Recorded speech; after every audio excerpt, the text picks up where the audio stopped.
Dobar dan vam želim. Naša naredna sesija posvećena je jednom veoma interesantnom programu, zove se Jedinstveno tržište i reč je o programu Evropske unije. Zahvalit ću se na prisustvu ovde Jovani Radlović, koja je šefica Centra za EU integracije pri Privrednoj komori Srbije. Hvala vam što ste sa nama. I tu je Vladimir Nikić, poslovni inkubator Novi Sad predstavljate. Hvala i vama što ste došli u Beograd i što imamo priliku da vas čujemo i da vas ovde ugostimo. Da krenemo od samog predstavljanja programa, da kažemo nešto više o tome kakve sve mogućnosti nudi, kome je namenjen i uopšte kako ste zamislili ceo ovaj koncept. Da, dobar dan svima, zahvaljujem se na pozivu organizatorima. Ovako, program Jedinstvenog tržišta Evropske unije, Srbija je potpisala učešće 2023. godine i potpisivanjem sporazuma o učešću u ovom programu osigurana je podrška boljem pristupu evropskom tržištu, povoljnijem poslovnom okruženju i podsticanju preduzetništva. Evropska komisija je izdvojila milijardu evra za aktivnosti, i to u okviru stuba 2 koji se odnosi na konkurentnost malih i srednjih preduzeća, milijardu evra za period od 2021. do 2027. godine. U ovom programu mogu ravnopravno sa učesnicima iz Evropske unije da apliciraju i mala i srednja preduzeća iz Srbije, velike kompanije, ali i privredne komore, poslovni inkubatori, razvojne agencije, instituti, fakulteti i druge organizacije. Jedna od najvažnijih inicijativa koje se realizuju u okviru ovog programa jeste program Erasmus za mlade preduzetnike i Evropska mreža preduzetništva.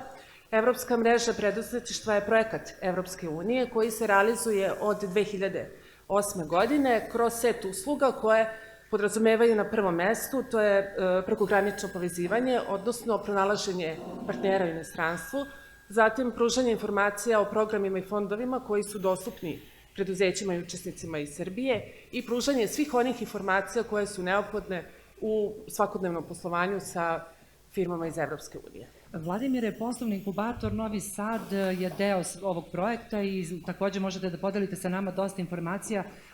Ko sve može da aplicira, da li je komplikovano ili je jednostavno? Pre svega je korisno. Poslovni inkubator Novi Sad je trenutno jedina kontakt tačka za realizaciju ovog programa u Srbiji. Nadam se da neće biti tako u budućnosti, ko što nije bilo ni u prošlosti. Pre svega pričamo o programu Erasmus za mlade preduzetnike. Prvo da skrenem pažnju, odnosno napravimo distinkciju. Erasmus ne znači da je program rezervisan za studente, a mladi preduzetnici ne znači da moraju biti mladi. Kada kažemo mladi preduzetnici, podrazumevamo, pričamo o osobama koje su mlade u bavljanju biznisom, znači osobe koje imaju manje od 3 godine preduzetničkog iskustva, oni su za nas mladi preduzetnici iako imaju 65 godina. To je prva bitna stvar. Znači, ovaj program služi, odnosno namenjen je postojećim preduzetnicima ili onima koji tek razmišljaju da to postanu, da kroz boravak u inostranstvu u nekoj kompaniji u periodu od recimo mesec dana ili 6 meseci, što je maksimalan period, steknu potrebna znanja, steknu potrebne veštine za razvoj svog biznisa, a sve ono što se desi tokom tog programa, poput dogovorenog prijateljstva, zajedničkog potpisanih komercijalnih ugovora ili pokretanih projekata zajedničkih od strane domaćina i mladog preduzetnika, sve su to dodatni benefiti. Pretpostavljam da nije dovoljno samo da budemo mlad preduzetnik. Moramo da ispunimo još neke uslove. Pre svega moramo da želimo, tako? Uslov je, kao što sam rekao, manje od 3 godine preduzetničkog iskustva i pričamo o osobama koje su rezidenti Republike Srbije. To znači da ako neki stranac živi u Srbiji posljednjih nekoliko godina, nezavisno od toga čiji pasoš ima, on se prijavljuje za učešću u programu preko kontakt tačke u Srbiji, znači vezano za boravište. Ovaj program omogućava tokom boravka pokrivanje dela troškova koji je u fiksnom iznosu definisan za svaku državu pojedinačno i on se kreće u dijapazonu od 550 do 1200 evra, recimo na mesečnom nivou, čisto da biste imali neku sliku. Da sada razjasnimo i kakve sve koristi imaju svi oni koji bi želeli da učestvuju u ovom programu, šta konkretno dobijaju od učešća u njemu? Pa znate šta, u zavisnosti od poziva, neki pozivi u okviru programa jedinstvenog tržišta namenjeni su isključivo institucijama koje su posredničke, da kažem, privredne komore, poslovni inkubatori i firme ukoliko žele da pronađu partnera u inostranstvu, one se obraćaju nama i dobijaju nefinansijsku podršku. Dok Neki pozivi su takvi da se dobija, da je obezbeđena finansijska podrška. Konkretno, do 30. septembra je otvoren jedan poziv za žene u IT sektoru, gde firma, ukoliko je u vlasništvu žena, dobija podršku, naravno ukoliko prođe proces aplikacije, uspešno dobija grant od 75.000 evra. Znači, jako je važno da se detaljno pročitaju sve informacije, odnosno iz poziva, gde je navedeno, ne znam, koliko predlog projekta mora da ima radnih paketa, koje aktivnosti se svrstavaju u koji radni paket. Jako je važno, znači, da se detaljno pročita sam poziv, jer neki pozivi su namenjeni za preduzeća, a neki ne. A s obzirom da je reč o mladim preduzetnicima, da li mogu da računaju na neku pomoć? Možda ne znaju svi da rade projekte, možda ne znaju kako se tačno aplicira.